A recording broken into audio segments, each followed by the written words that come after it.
astounded by the response.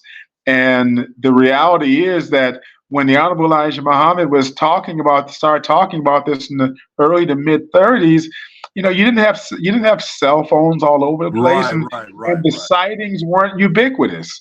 But now, I mean, you will find very few people who either A, haven't seen one themselves, or B, don't believe that they exist. Right. You're And for correct. us in the nation, we're in a very, Allah has put us in a very advantageous position, brother. In the Quran, Allah says about the believers, He said He will establish for us our religion. And He's doing this. Yes, sir. So it used to be where, the paradigm for good health was to eat 3 meals a day and Right. snack all in between. And the Honorable Elijah said, no, that's not true. The paradigm for good health is to eat 1 meal a day or 1 meal every other. And now they're bearing witness to what he said was true, is Yes, sir. true. And because he's establishing our religion. There was a Yes. time they thought Yaqub was this mythology. And now the scholars are bearing witness to what the Honorable Elijah Muhammad had taught and is teaching us. And the same thing with God being a man.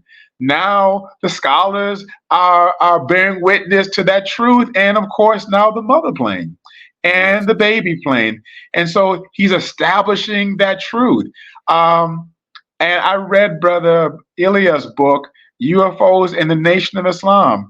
I was profoundly moved by his scholarship, his research. I think many of us believe because we read about the wheels in Mr. the Black Man and the Fall of America, and we've heard the minister discuss them and the other representatives, including yourself, discuss the wheels. And so many of us were thinking, there's nothing for me to, what else can he teach me? I mean, I've heard all Right. this. Right. And I would disabuse us of that thought.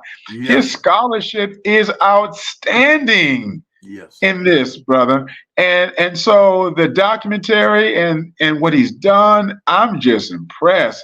And I think, brother, we have a wonderful opportunity to do two things. To fortify, to strengthen the faith of the believers, and two, to expand our basis of support